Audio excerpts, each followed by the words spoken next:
સદગુરુ મહારાજ કી જય। પ્રેમ વિના પાવે નહીં, ભલે હુનર કરે હજાર। કહે પ્રીતમ પ્રેમ વિના કેમ મળે નંદ કિશોર।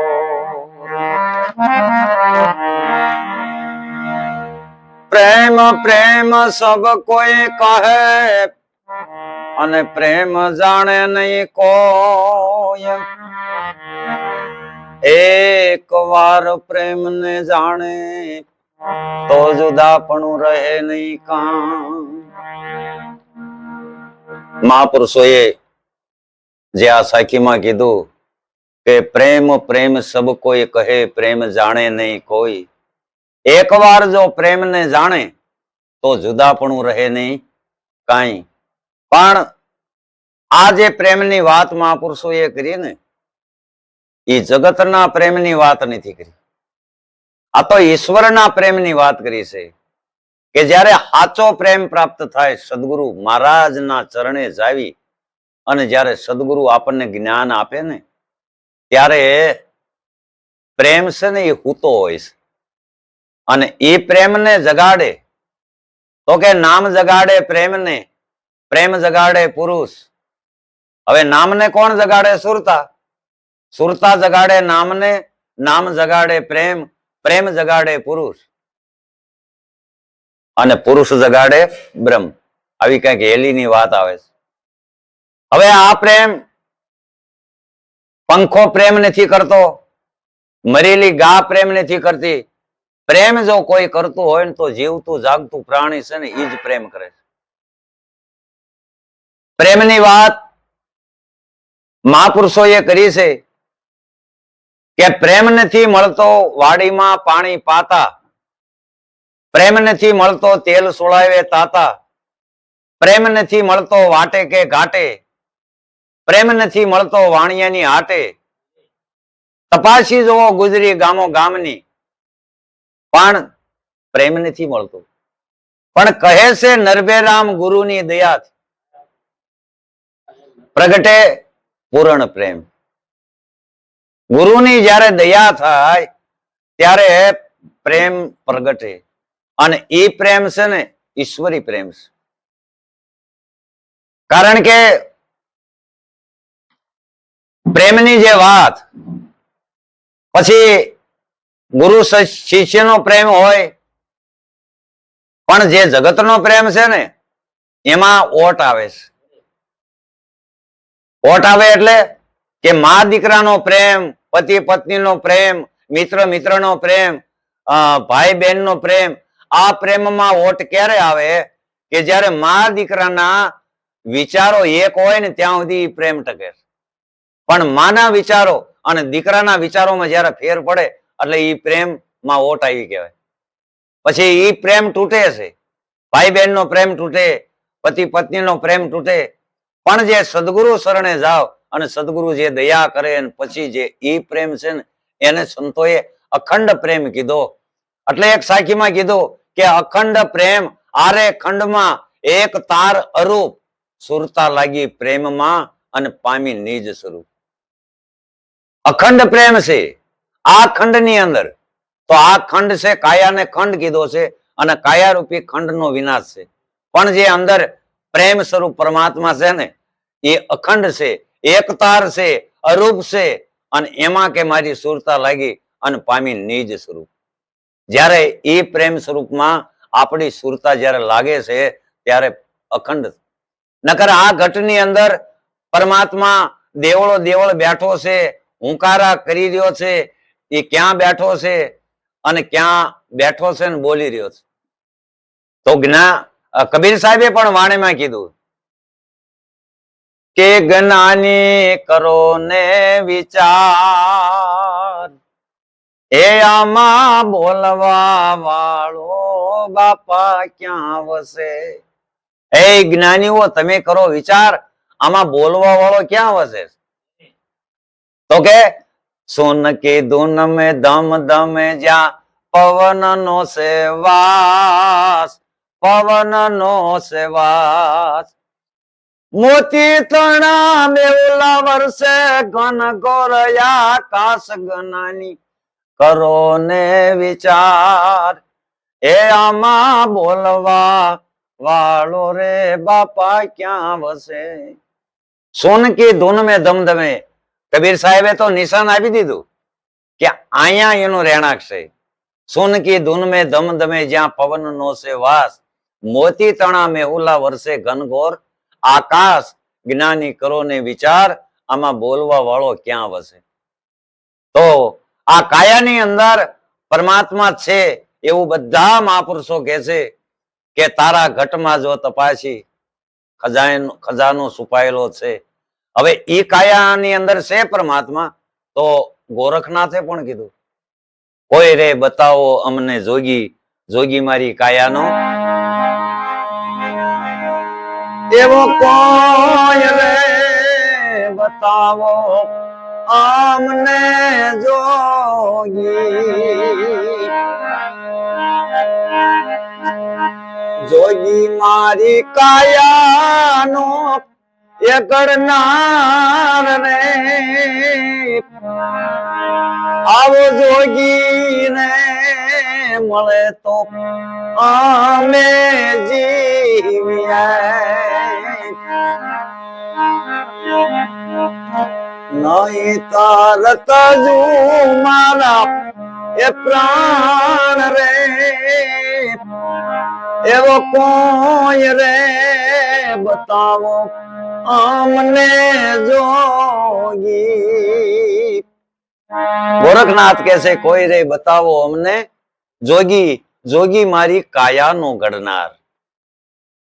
અને એ જોગી મળે તો અમે જીવીએ, નહીતર તજુ મારા પ્રાણ. કોઈ રે બતાવો અમને જોગી. તો કે એ જોગીને મળવું હોય તો ક્યાં જવું પડે?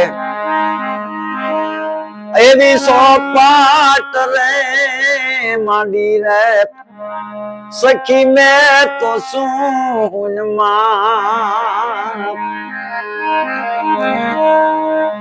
અને ખેલું મારા એ પીયુની એ સંગાત રે.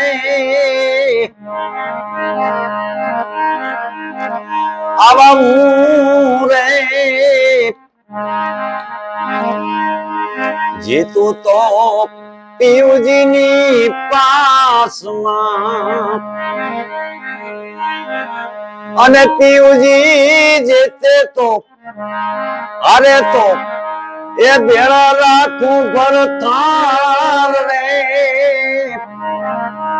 આવો કોઈ રે બતાવો અમને જોગીડો.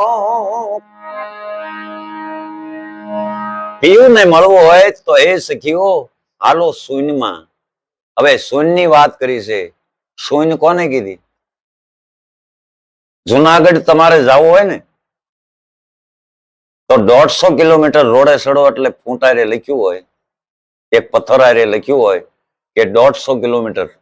પણ જેમ જેમ પંથ કાપતા જાઓ એમ કિલોમીટર કપાતા જાય. પછી આવે હું શૂન્ય. એમ જયારે બધી બાદબાકી જયારે સદગુરુ કરાવે ને પછી શૂન્ય વધે. શું વધે? એ જે શૂન્ય વધે ને શેષ વધે એને શંભુ કીધું. ન્યા પરમાત્મા બિરાજી રહ્યો. હે સખી પિયુજીને મળવા હાલો સખી શૂન્યમાં. હે દાસીજી વણે પણ કીધું ને એમ આ ભજનની અંદર ગોરખનાથે એવું કીધું કે સોપાટ રે માંડી સખી મેં તો શૂન્યમાં. ક્યાં માંડી? શૂન્ય એટલે કાંઈ નહીં એવું એવો અર્થ થાય જેને ગોળાકાર કહેવાય, જે અવકાશ કહેવાય. ન્યા જવું પડશે. અને ન્યા કોણ જાય? આપણી સુરતા. સુરતા ત્યારે જયારે જાય છે ત્યારે એને અનુભવ થાય છે. કારણ કે એ દેશમાં ગયા પછી, એ શૂન્યમાં ગયા પછી સુરતાને જે અનુભવ થાય ને ન્યા બોલી હકાતું નથી.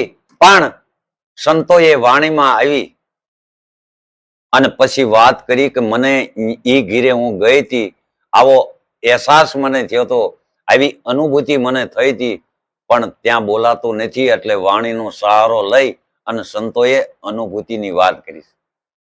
એટલે એક સંતે કીધું ને કે સામળિયાની સાથે રે સુરતા તો લહેર્યો લેશે, ત્રિવેણીના ઘાટે અનુભવની વાતો કે છે. એટલે આજે મુખને મહાપુરુષોએ ત્રિવેણીનો ઘાટ કીધો છે. જે કાંઈ સંતોને અનુભવ થયો ને એ આ ત્રિવેણીના ઘાટેથી જ વાત કરીએ. એટલે એક દાખલો આપણે લઈએ કે એક કૂવો હતો ગામના પાદર, અને એ કૂવાના કાંઠે 18 વર્ષની દીકરી પાણી છીંચતી હતી. બરોબર કાંઠા ઉપર પગ હતો, પાણી છીંચતી, એમાં પગનું ઝાંઝર ઓટોમેટિક છૂટી ગયું અને કૂવામાં વી ગયું. એટલે બેને એક માણસ માર્ગે નીકળ્યા, એને હાથ કર્યો કે ભાઈ, મારું ઝાંઝર કૂવામાં પડી ગયું છે, જો તમને તરતા આવડતું હોય તો મારું ઝાંઝર કૂવામાં જઈ અને મને લાવી દો, હું તમને 100 રૂપિયા મજૂરી આપીશ.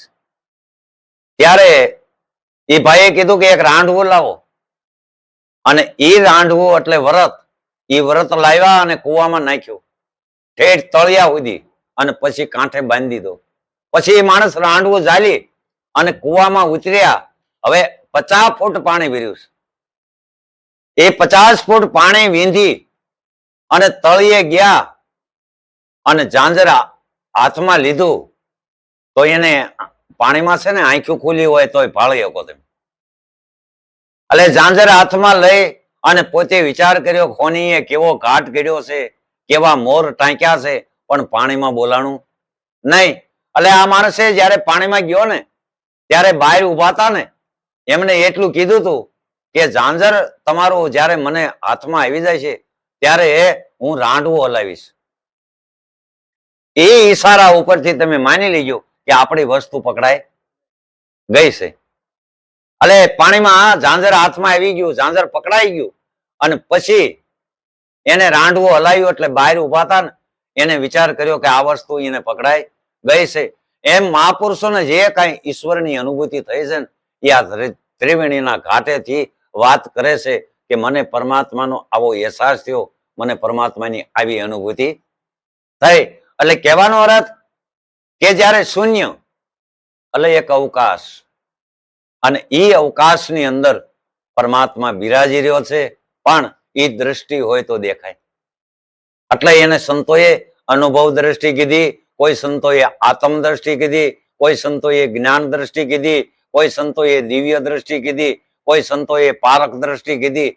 પણ આ દ્રષ્ટિ પ્રાપ્ત થાય એટલે ગીતામાં ભગવાન કૃષ્ણે કીધું કે હે અર્જુન, કોઈ બ્રહ્મનિષ્ઠ સદગુરુના ચરણે જા, અને તને જયારે દિવ્ય દ્રષ્ટિ આપશે ને ત્યારે તું મને ઓળખી શકીશ કે હું કોણ છું.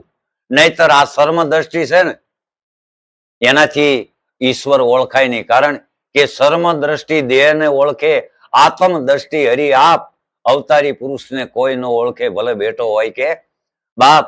આ સર્મ દ્રષ્ટિથી જે દેખાય છે ને એ બધું આકાર વાળું છે.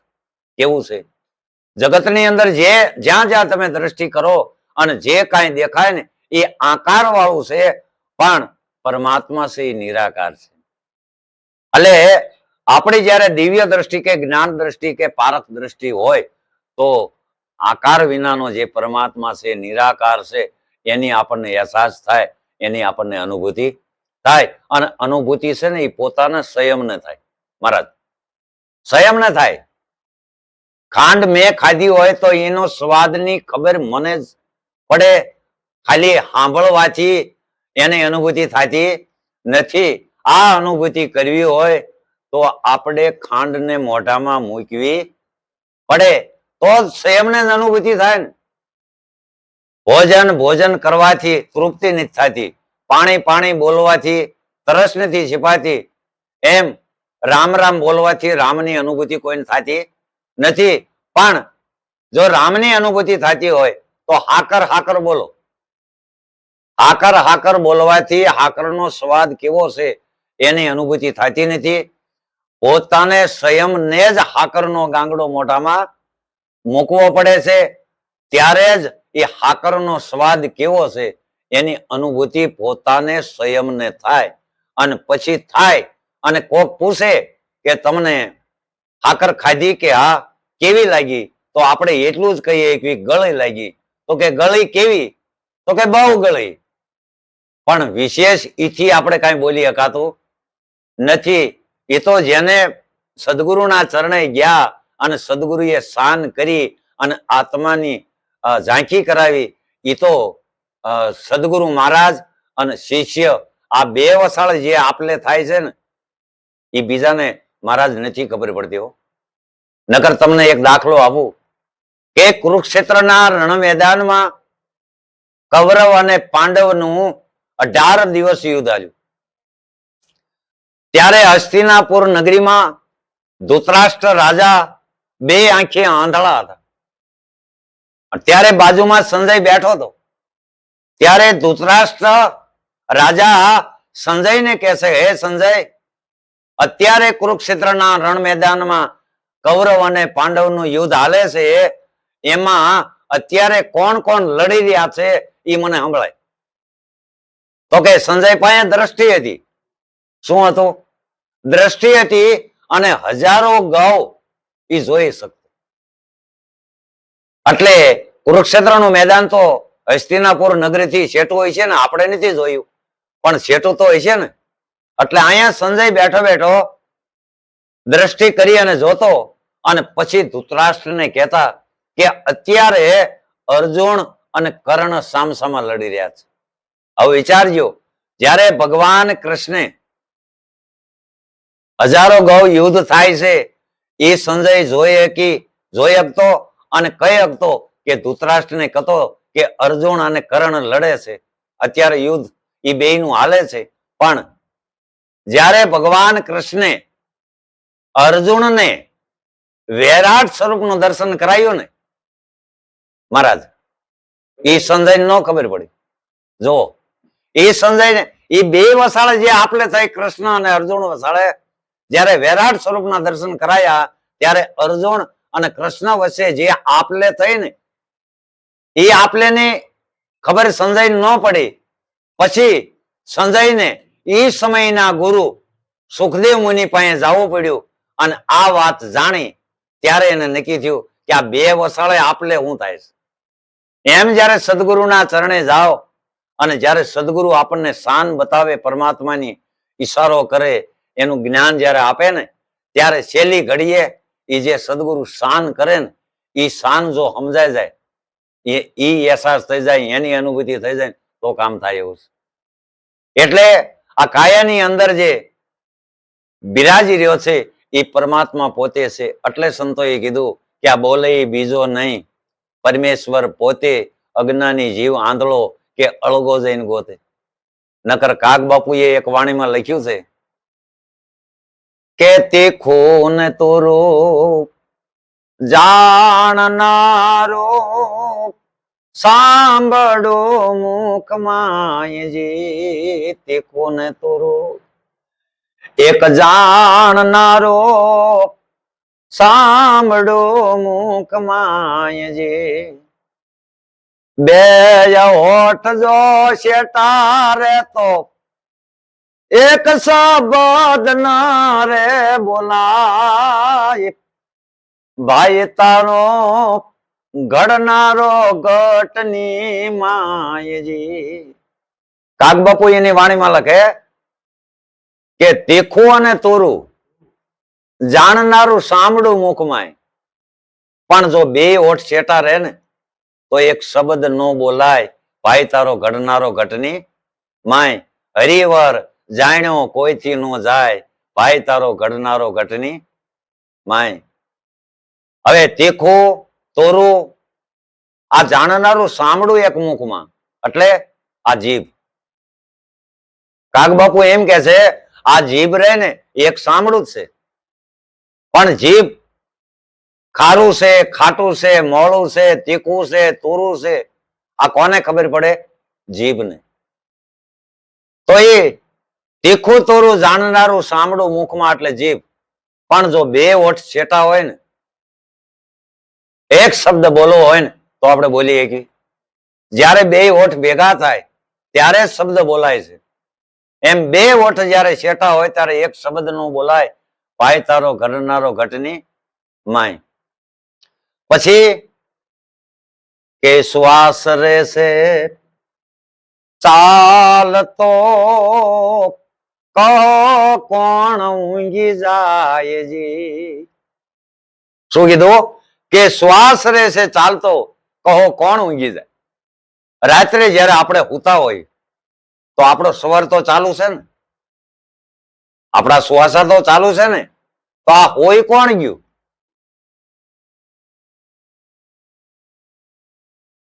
વિચાર તો કરો. આ હોય કોણ જાય છે? પછી જયારે દરવાજે આવીને આપણે ભર નિંદ્રમાં હુતા હોય અને કોક હાથ કરે તો પાછો આપણે જાગીને હેકરો દેવી છીએ, તો જે જાગતું હોય ને મહારાજ એ જવાબ આપે, ઉતો નો જવાબ આપે. એટલે સંતોએ બ્રહ્માનંદે કીધું કે આવે કા વાટ કોણ, જાય કા ઘાટ કોણ, આવે કોણ, જાય કોણ, ખાય કોણ, પીવે કોણ, ઊંઘે કોણ અને જાગે કોણ. ઇતના ભેદ નો જાણ્યા તો બ્રહ્માનંદ કે અહીં શું લેવા આવ્યા? આવે છે કોણ, જાય છે કોણ, ખાય છે કોણ, પીવે છે કોણ, હુવે છે કોણ અને જાગે છે કોણ? બ્રહ્માનંદ કે આ ભેદ ન જાણ્યું તો અહીંયા શા માટે તમે આવ્યા? તો કોક આવતું હોય છે, કોક જાતું હોય છે, કોક ખાતું હોય છે, કોક પીતું હોય છે, કોક હોઈ જતું હોય છે અને કોક જાગતું હોય છે.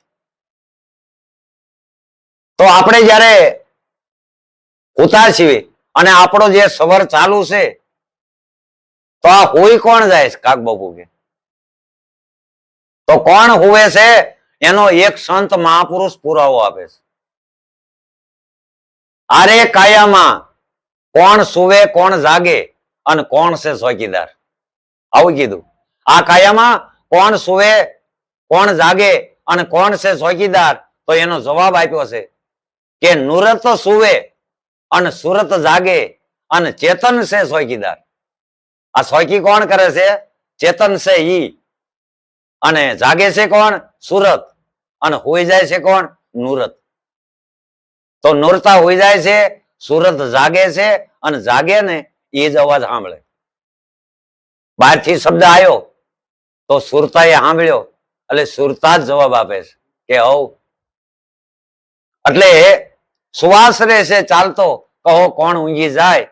એક પળ જો શ્વાસ ન લ્યો તો આ ભીતર કોણ મૂંઝાય? ભાઈ તારો ઘડનારો ઘટની. આમ ખાલી કોઈ માણસ આવીને મોઢે હાથ દઈ દે આડો, નાક દબી દે તો આપણે મૂંઝાવી છીએ. તો આ મૂંઝાઈશ કોણ? નથી ખબર આપણને. આપણને નિયમત થાય ને મહારાજ કે આ નાક દબ્યું એટલે કે જીવ મૂંઝાણો, જીવ મૂંઝાણો. પણ કોણ મૂંઝાય છે? કાક બાપુ કે. અને આ કાક બાપુ એ રચના ક્યારે કરી કે જયારે એમને સદગુરુ મુક્તાનંદ સ્વામી મળ્યા ને પછી આ કાક બાપુની રચના છે બધી ગુરુવાણી. પછી કે કહો કાનમાં કોણ બેઠું અને કોણ સાંભળી જાય? ગાનારાને એનું જ્ઞાન નથી કે ગળામાં કોણ ગાય. એ ભાઈ આ કાનમાં કોણ બેઠું છે અને તમે જે કાંઈ શબ્દ બોલો એ સાંભળે છે. કહો કાનમાં કોણ બેઠું અને કોણ સાંભળી જાય? આ ગાનારાને એનું જ્ઞાન નથી કે ગળામાં કોણ ગાય. આ ગળામાં ગાય છે એ કોણ છે? એને ઓળખી લ્યો. એને જાણવા માટે આપણે સદગુરુના ચરણે જવું પડે છે.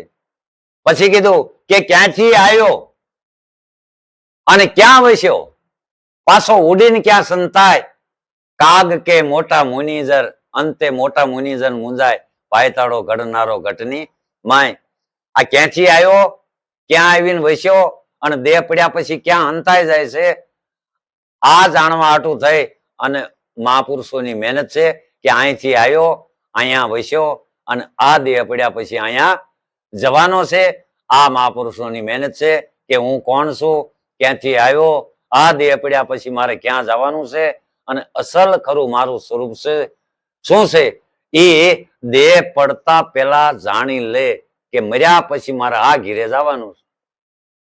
એટલે કીધું કે જીવતા ઘર જુઓ બંદા, જીવતા ઘર જુઓ. મોવા હા મોવા કેડે ઈ ઘીરે જવાય છે કે નહીં જવાય છે એને કરતા જીવતા ઘર જોઈ લો બંદા, જીવતા ઘર જુઓ. એને કેવો કઈક શબ્દ આવે છે કે કાળા ગ્રહનો કૂવો જીવતા ઘર જુઓ. એટલે આપણે આ દેહ પીડ્યા પહેલા જે ગીરે આપણે જવાનું છે ઈ ઘર મહાપુરુષ કે જીવતા જાણી લ્યો. આટલું બોલી મારી વાણીને વિરામ આપું. બોલો સદગુરુ ભગવાનની જય.